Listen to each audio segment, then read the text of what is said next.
मोदी से नाराज आरएसएस, इस बार होगी आर पार की लड़ाई। संघ और मोदी की लड़ाई बीजेपी की बैठक में सतह पर आई। मोदी और गडकरी के बीच भी दिखाई दी तल्खी। आरएसएस मोदी से नाराज है, खासतौर पर जिस तरह से मोदी ने 5 साल सरकार चलाई और जिस तरह से लोकसभा चुनाव के लिए प्लान बनाया, मोदी ने आरएसएस को बिल्कुल भी तवज्जो नहीं दी।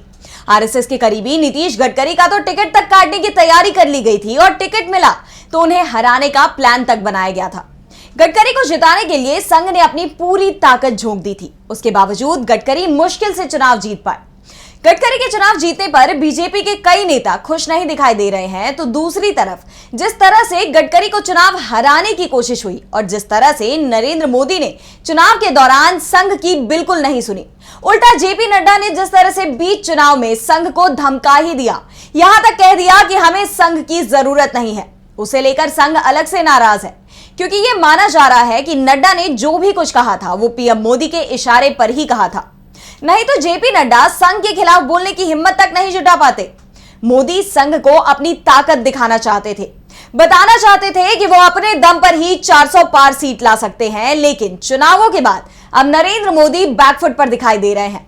आरएसएस और उससे जुड़े नेता अब मोदी पर दबाव बना रहे हैं। संघ की नाराजगी की खबर पूरी बीजेपी में हलचल मचाए हुए है। इस बीच नरेंद्र मोदी को बीजेपी संसदीय दल और एनडीए संसदीय दल का नेता चुना जा चुका है, लेकिन बीजेपी के अंदर किसी तरह का उत्साह नहीं दिख रहा। तो दूसरी तरफ चुनाव परिणाम सामने आने के बाद संघ की ओर से कोई भी बयान नहीं आया है। उल्टा संघ बीजेपी के प्रदर्शन को लेकर मोदी और शाह को ही जिम्मेदार मान रहा है। संघ की नाराजगी का असर बीजेपी संसदीय दल की बैठक में दिखाई दिया। जब पीएम मोदी के आने पर बीजेपी के सभी सांसद मोदी मोदी के नारे लगा रहे थे, उनके सम्मान में खड़े हो गए, तो नितिन गडकरी ने तो अपना मुंह ही घुमा लिया। ना तो उन्होंने नरेंद्र मोदी के नाम का नारा लगाया, ना ताली बजाई और ना ही उनके चेहरे पर किसी तरह की मुस्कुराहट दिखाई दी।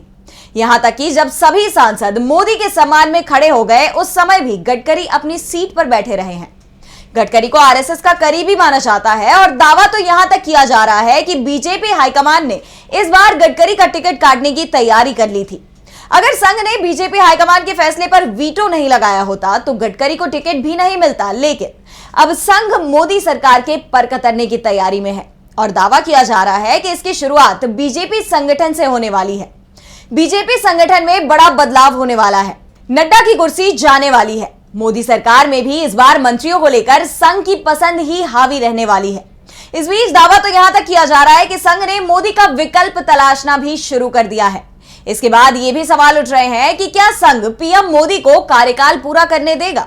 वैसे ये सवाल तो एनडीए के अंदर ही उठ रहे हैं, क्योंकि सरकार टीडीपी और जेडीयू के समर्थन पर टिकी हुई है और ये दल अगर पलटी मार जाते हैं तो मोदी सरकार तुरंत ही गिर जाएगी। यानी इस बार मोदी सरकार बेहद कमजोर स्थिति में है। तो आरएसएस की तरफ से भी दबाव बढ़ा दिया गया है और जिस तरह से गडकरी का रिएक्शन संसद के सेंट्रल हॉल में बीजेपी संसदीय दल की बैठक में दिखाई दिया, उससे संकेत मिलने लगे हैं कि संघ मोदी से नाराज है। और अगर इस बार नरेंद्र मोदी या उनके करीबियों की तरफ से किसी भी तरह का बयान संघ को लेकर आया तो ये लड़ाई आर पार की भी हो सकती है और संघ की नाराजगी नरेंद्र मोदी पर भारी पड़ सकती है। बीजेपी के अंदर भले इस समय नरेंद्र मोदी की लोकप्रियता सबसे ज्यादा हो, लेकिन पार्टी के अंदर अभी भी संघ का दबदबा बना हुआ है। इसके बाद ये सवाल उठ रहे हैं कि क्या नरेंद्र मोदी का पीएम पद भी संकट में है। वैसे इस बार नरेंद्र मोदी पर संकट पार्टी के अंदर और बाहर हर तरफ से है। ऐसे में उनकी सरकार पहले दिन से ही सवालों में दिख रही है।